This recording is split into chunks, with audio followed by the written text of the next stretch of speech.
Hi friends, నేను మీ Manju. Welcome to Manju cooking wonders.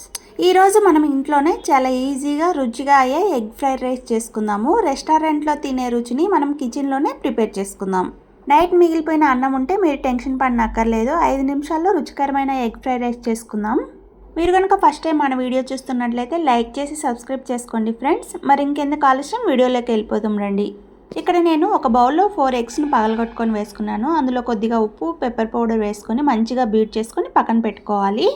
తర్వాత స్టవ్ మీద ప్యాన్ పెట్టేసుకొని అందులో 2 స్పూన్స్ ఆయిల్ వేసుకొని, ఆయిల్ వేడెక్కిన తర్వాత మనం ముందుగా బీట్ చేసి పెట్టుకున్న ఎగ్ మిక్స్ని వేసేసుకొని వేయించుకోవాలి.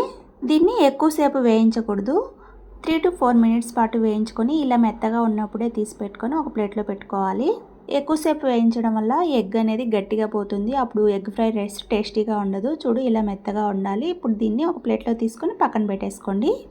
అదే ప్యాన్లో మరో 2 స్పూన్స్ ఆయిల్ వేసి వేడయ్యాక సన్నగా పొడవుగా కట్ చేసి పెట్టుకున్న ఆనియన్ ముక్కలు వేసి కాస్త మెత్తబడేంత వరకు వేయించుకోండి. ఆనియన్స్ కాస్త మెత్తబడిన తర్వాత ఇందులో సన్నగా కట్ చేసి పెట్టుకున్న బీన్స్ ముక్కలు, క్యాప్సికమ్ ముక్కలు, క్యారెట్, క్యాబేజీ ముక్కలు అన్నీ వేసేసుకోండి. వీటన్నిటిని కాసేపు వేయించుకోండి. మరీ ఎక్కువసేపు వేయించుకోవాల్సిన అవసరం లేదు. ఇవి మెత్తగా కాకుండా కాస్త క్రంచీగా ఉంటేనే ఫ్రైడ్ రైస్ బాగుంటుంది.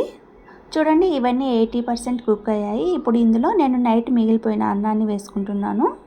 అన్నం మంచిగా పొడి పొడిగా చేసుకొని వేసుకోండి. ఇందులో కొద్దిగా salt, 1 teaspoon garam masala, కొద్దిగా పెప్పర్ పౌడర్ వేసుకోవాలి. మనం రెస్టారెంట్ స్టైల్లో రావాలంటే ఇందులో కొద్దిగా వెనిగరు, కొద్దిగా సోయా సాస్ వేసుకోవాలి. ఇక్కడ నేను 1 టీ స్పూన్ కారం పొడిని యాడ్ చేసుకుంటున్నాను. మా పిల్లలు పచ్చిమిర్చి ముక్కలు తినరు, అందుకని నేను కారం పొడిని యాడ్ చేసుకుంటున్నాను. మీరు చిన్నగా కట్ చేసుకున్న పచ్చిమిర్చి ముక్కలు యాడ్ చేసుకొని బాగుంటుంది. ఇప్పుడు ఇందులో మనం ముందుగా ఎగ్ ప్రిపేర్ చేసి పెట్టుకున్న ఎగ్ మిశ్రమం వేసి బాగా కలిపేసుకోండి. ఫైనల్గా కొత్తిమీరని వేసి ఒకసారి బాగా కలిపేసుకొని సర్వ్ చేసుకుంటే ఎంతో టేస్టీగా ఉండే ఎగ్ ఫ్రైడ్ రైస్ రెడీ అయిపోయింది.